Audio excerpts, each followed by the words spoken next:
What's going on, everybody? This is Afro Think Tank. How you guys doing today? First of all, I am enjoying a nice and quiet and peaceful afternoon. My neighborhood is quiet, there's nothing going on, and I'm enjoying the peace and tranquility that I get, from just sitting on my deck, right? Now, as I sit here and enjoy this peace and quiet, which I normally don't do because I'm always thinking, trying to learn something, trying to figure something out. My mind works, my mind runs 100,000 miles an hour and never stops, right? I'm always being told, you need to relax. I'm that guy, always being told, you need to relax. You need to find a way to relax. You don't ever relax, you don't ever relax, blah, blah. I'm always tense, right? So that's what I'm trying to do now. And as I sit here, I've been trying to find a way to try to get this one particular message across to my subscribers when it comes to the nature of these Europeans. For a long time, us black folks, as we fight the power, we always say things like, oh, the devil, or the beast, or the pig. Or we always use defamatory references referring to these Europeans, and their behavior towards us over the last couple centuries, right? And one thing I think we need to take in consideration is the actual true nature. I'm a little dick thing film, but the true nature of the European, like for real, not for fake, not for because we mad because we took an L, we mad because we got to take advantage of and all that stuff, and understand the true nature of what happened, why things happen, and why we need to stop fantasizing our history, right? We put so much gloss and fantasy on our history that we create these stories, or we create these characters that didn't really exist in the way that we see them today, right? And we utilize our morals that we have now to gauge those people back then. And and we always hear, well, if Africans were so great, how did they let the European come in and do what they did, right? Or such and such and such and such. How do we let? Always from a position of victimhood, but the question is always asked as the victim, not as, as an opponent, in nature, for resources and territory. And what you guys got to understand is what was happening, transatlantic slave trade. We always say, oh, the Arabs enslaved us. We always say the Arabs like this little small group. Let me tell you, most people don't even understand how small the Arab world is. The Arab world is this. I've been there. All right, the Arab world. All my military guys know. When you realize how small the Arab world is, like how tiny of a landmass it is, and how tiny of a group of people those people we call Arabs are, how the significance of that particular people, right? Those folks, the first mixosphere, those first mixed people, all right, the Arabs, all right, because the original Arabs were black, all right, in that landmass, and then obviously mixing through trading and war, obviously, you get light skin, whatever happens, right? Humans. But we don't take in consideration the geopolitical situations of the day, all right? And as I sit here and trying to relax, these are the things I'm thinking about. And I figure, let me see if I can teach some brothers and sisters a little something. Just give a context of the people that we're talking about here and what the things that they were going through before we had to go through what we had to go through. During the before the transatlantic slave trade, because our time eras, I think we take the eras that we think of in time and we separate them so far apart. We don't even know how to think about time. Deep time, near time, recent time, present history, deep history. We don't know how to think about it, and we don't realize how close a lot of these things actually were.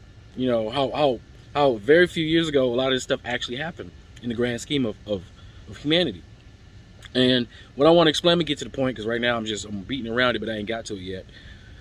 We're going to talk about today. I'm just going to do a little explaining about the European and Eurasian world before slavery, before this thing that happened to us, right?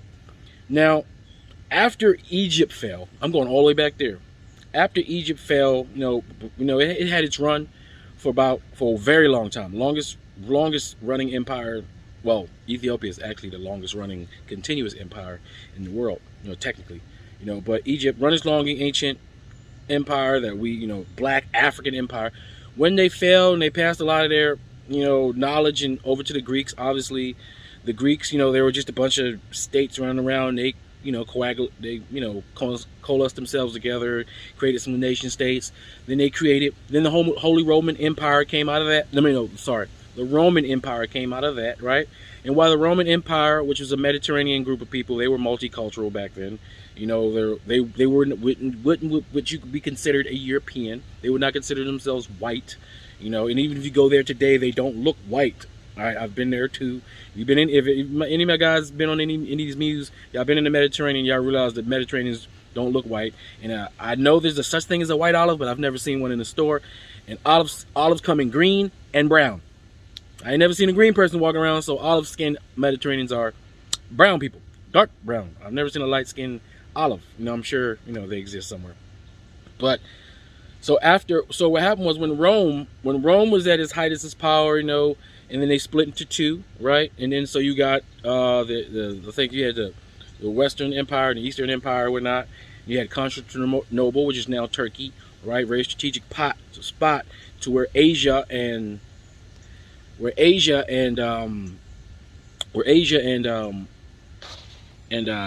camera still going? Okay, this is a phone ring. Where Asia and Europe mixed, there was a lot of battles between the Asians and Europeans there, for conquering, Islam and Christianity had a lot to do with that. But finally, when the Romans fell, right? When the Romans fell, because the Romans took the intellectual properties and information from the Greeks. The Greeks took the intellectual properties from the Egyptians. The Egyptians were a collection of African intellectual properties and knowledge. So there was a continuous passing along of knowledge all the way up to the Romans until the Visigoths and the Vandals and the Franks destroyed and sacked Rome. When they destroyed Rome, they destroyed tens of thousands of years of progress in one sitting. Can you imagine? Totally annihilated it. We would have been so much further ahead as human beings if they would have not done that. If that thing would have never happened, if Rome would have been able to maintain their constitution, they could have maintained their body, but they couldn't. Nothing lasts forever. So when that happened, we fell into the Dark Ages. All right, we fell into a Dark Age and a new system of morality, because the morality, like I said, that we use today is not the same morality that was used back then. Like back then, if a child was if she was on a menstrual cycle, she was ready to get married and have children. Whether that was 9, 10, 11, 12, 13, that was perfectly fine and okay. There was nothing pedophilic about it. There was nothing out of the ordinary about it. It's like nature says your body's ready to make babies. You're going to start making babies. The average person didn't live past 35. So if you were 9, you only had from 9 to 35 to make as many babies as you can to survive. That's the way nature worked, right? But today we say, okay, the age is 18, 21 or 16, however we do it in various countries. But, during this time of the Dark Ages that they like to call it, Europe, was not a Christian. What we see as the European Anglo-Saxons, those people up there were warring with each other because they had their own traditions and they weren't Christians or nothing like that. They were what we like to call the Vikings. Valhalla, Vikings and Valhalla and Thor and all that. And Vikings is really a fancy word for pirates. They're pirates. The Vikings were pirates. They were people. They were just a group of Europeans walking around with as many groups of people as humanly possible to take resources from anybody they could. It's literally, if it was like 15 boys just walking around, there's your little clan, your little group. All right, you walk around. If you can afford swords, you walk up on a village, maybe have 3, 4 houses. Hey, it was normal back then to just, okay, there's a village there. It seemed like they got some food, a couple goats. Let's go ahead and kill them all. Take their goats, take their women, take their houses, use it up, and then move on. Europe, their religious systems, their spiritual systems was about death and destruction. All right, the Viking, it was okay. It's like going to war was the way you prospered. Dying in your psyche in battle was the way you ascended to heaven. The same way people want to go to heaven now. They want to believe in Jesus Christ, their Lord and Savior. And that's all you got to do, and then you get to go to heaven. You get your prize. You see, back then, your prize was given to you during war. You had to go to war. Killing was okay, right? It was moral. It was okay, as long as you did it in an honorable way, you know. So rape, murdering, pillaging was a normal thing. Slavery to them was a normal thing.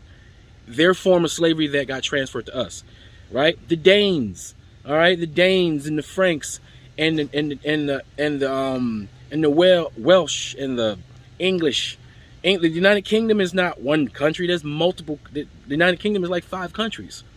You had the Finns, you know, who used to be I think the Finns, I think at one point the Finns were like the main group of people in, I don't know, anybody know more about European history than me, but I think the Finns might have been the original inhabitants of that island before the Anglo-Saxons went to that island and kicked them off. And then the Finns had to run off into the colder areas up closer, up into the Icelandic areas to run away from the Anglo-Saxons, right? And then the Welsh, like the Welsh people, right? The Welsh people, they were descendants of the old Britannia. That's back when England, was at its height, when it was part of the Roman Empire, right? So you had the Welsh who didn't want to be a part of the UK because they were trying to hold on to that old Roman way of living. They had their own set of morals and values. And these Vikings, these Visigoths, and these Germanic people, they had a whole nother way of living, right? So, but that used to work out. There was a lot of human sacrifice and a lot of things that was okay back then. But see, there was a lot of people who weren't okay with the system, right? And then Christianity came along from Italy, right? The Holy Roman Empire rose up, which was a new form of the Roman Empire, utilizing Christianity as its power base. So then Christianity started to spread within Europe the same ways Christianity started to spread in Africa. But it happened in Europe first. It was happening in both places at the same time. So the same oppressor ultimately is the Catholic Church, honestly. Let's just keep it real. Let's just keep it frank. The Catholic Church started this. The daggone Europe made their own version of church to break off from the Catholic Church. But it was the Catholic Church that started all of this. All of this racism and rape, murder, and pillage of everybody else for their vast resources. Look at the Catholic Church. All right, they're still doing it. All right, they are the architects of most of this. But so once Christianity gave an alternative to certain lifestyles that the people who were living the Viking life, living those type of lives up in Northern Europe, they were called beasts and savages and White Walkers. That's what Game of Thrones, the White Walkers represented those Europeans that we see as the Anglo-Saxon, the ones that we call the devil, and they've been being called the devil and all that stuff, been by people that look like them, okay? Because of their manner of being, their morality set, their way their culture is. Christianity gave an alternative. It said, you know what? You don't have to go to war to go to heaven. My God says, all you have to do is accept this guy named Jesus Christ that died a couple thousand years for you, and then you get to go to heaven. You don't have to go to war. You don't have to, do any of this other crazy stuff. You don't have to sacrifice yourself because it already was done. You don't have to sacrifice yourself because it was already done. Whoa, you mean instant? I get instant heaven? I don't have to. So that, utilizing that tool is what made Christianity very popular and started to spread amongst Europeans, changing their morality set, right? But you got to understand these same Danes, the same Vikings who represent all of Germanic Europe, all of portion of the mainland Europe, the coast of Asia, all these people who are now encompasses the United Kingdom, these are the same people and the same morality mindsets and cultural mindsets that made their way down to Africa. And so after the Dark Ages, they came into an enlightenment age where they started to rediscover some of the stuff that the Romans already knew about because they learned from the Greeks, because the Greeks learned from the Egyptians, because the Egyptians are a combination of all the information and knowledge of the African. They started to get some of that back. And then they came into a more enlightening period. And then they started to dress fancy. And once their clothes changed, all of a sudden we started to look at them as sophisticated or cultured, right? But all what happened was we just put fancy clothes on the same savage, if you get what I mean. Okay? So basically, the same group of people who for 500 years, if not more, because before that they were still just bands of white people running around collecting resources by killing and murdering people who were weaker than them, until one group got big enough to where they can take over more and more territory. These same group of people and these same people with their mindsets for 500 years, from all the way up to the 15th century, from I would say from the 1000 AD all the way up to 1500 AD, this is how they were living in the Dark Ages. Until they found another place to rape, murder, and plunder. You see, they finished rape, murdering, and plundering most of the coast of Asia, Eurasia. They finished doing it. Once they started consolidating power, they were like, well, what else do we do? You know, because you can only fight but so much until you become, your group becomes so big and powerful, you got nobody else to fight. You got no place else to plunder. You had to find another place to plunder. For resources, keep in mind, we're still talking about a place where people have to literally, for necessity of life, fight for plunder. Fight for resources, because there's very scarce resources available for everybody. So all they did was just turn their attention to a new group of people, which was us.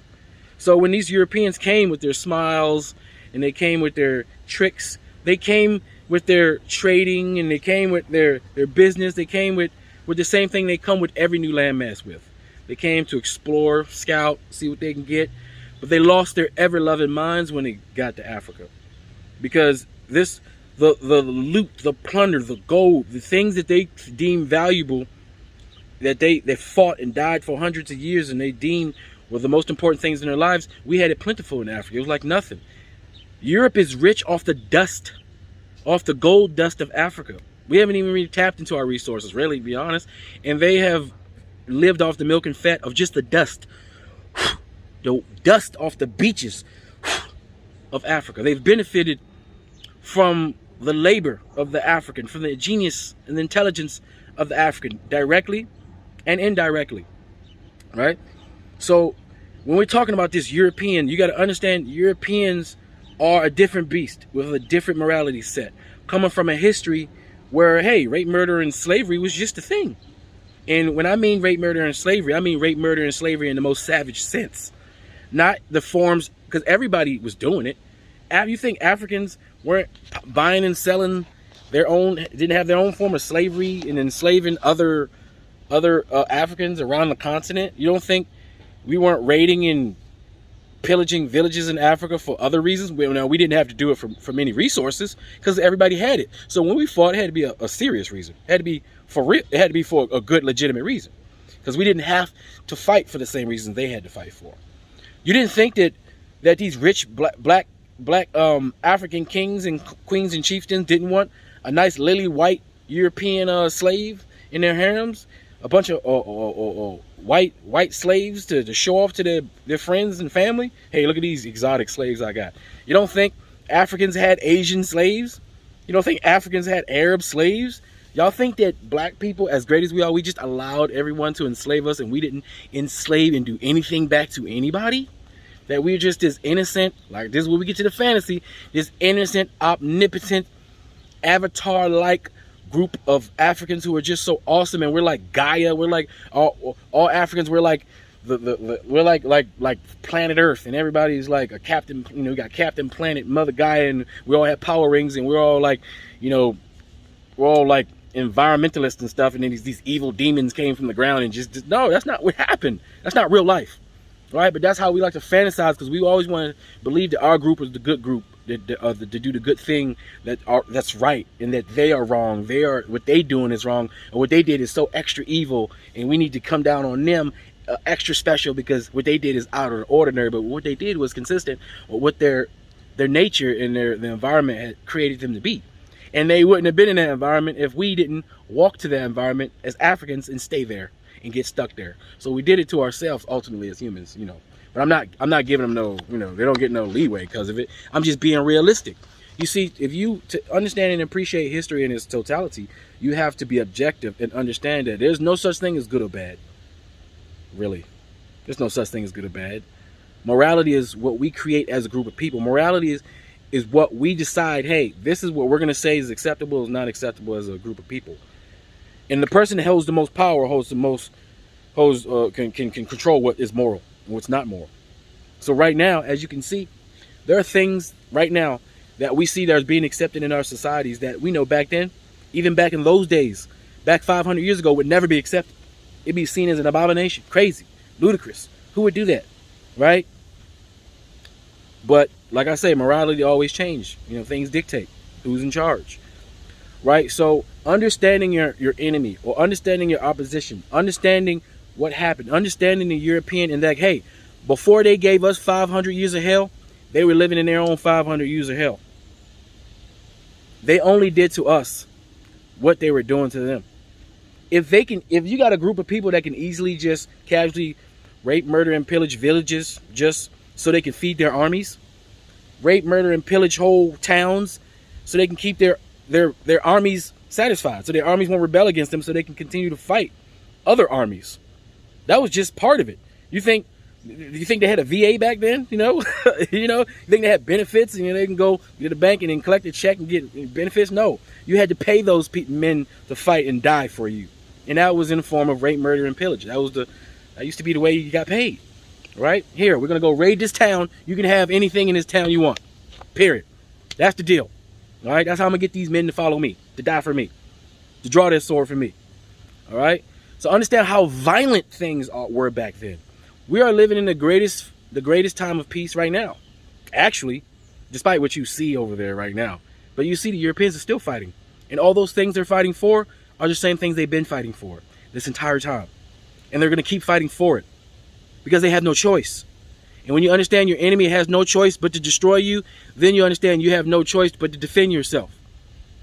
And stop living in fantasy and live in reality. We have to defend ourselves economically and socially against these people who want to do us harm for their own survival. Is that cut and dry? Okay, I hope y'all learned something with this little little thing in here. You know, that I said, I just kind of went off the top of the head like I always do. Hope you learned something about the nature and morality of the European. All right, understand it's not a fantasy and it is real. All right, and we have to protect ourselves for real in real lives. And understand that no one's coming to save us but ourselves. We have to save ourselves. We have the power to do it. We can do it. So, with that being said, I think there is a show actually. If you really want to know, if there was one show I can recommend to you, man, by the time, if you're still watching me at the end of this video, that means you're very much interested in what I said, and you have enough curiosity to want to learn a little bit more. So that's why I waited to this portion. But if you're into like anime and Netflix, you watch, you like to entertain yourself, right? Or cartoons, if you like, but you want to learn some real European history to understand the psyche of these people, there's a new show on Netflix. It's a cartoon, right? Sigma. I'm gonna put a screenshot right here. I recommend you watch it. Watch the whole thing. The dialogue is excellent. Now, yes, it's a fantastical cartoon, right? But it's dealing with real. It's dealing with real European history, real European folklore, real European mindsets. It shows you what happened when Christianity was introduced into the European society. It shows you the conflicts, the thought process. I mean, the dialogue. I mean, you could probably learn more from this series and be well entertained, by the way. You'll learn more from this than you'll learn anything you learn in high school or college. I'm telling you, the message is in the entertainment. If you can have a delivery system of entertainment that gets people to sit there long enough to listen to the message, then you have made an effective vehicle for education. And this show is an effective vehicle to educate you on what was happening in the minds of the European, what was happening on the lands of Europe before they decided to come to our land and do what they did to us. It's the prequel. Y'all know how y'all watch a movie? We know how it ended, but let's watch the prequel. Well, this is the prequel, and it's pretty accurate. As a historian, I recognize it. I'm parsing it. I'm parsing it apart. I'm breaking it apart to see how many liberties they're taking and whatnot. They're not taking very many liberties except for in the action itself, obviously. But the dialogue itself is what you need to pay attention to on this show, and it will give you at least a associate's degree education on the psyche and mindset of the culture of the European before they became civilized, so to speak. Okay? So that's all I got to say for now, guys. It's Afro Think Tank. Learn something, teach something. I'm out. You're listening to DJ Afro Think Tank. Thanks for watching. Like, share, comment, and subscribe.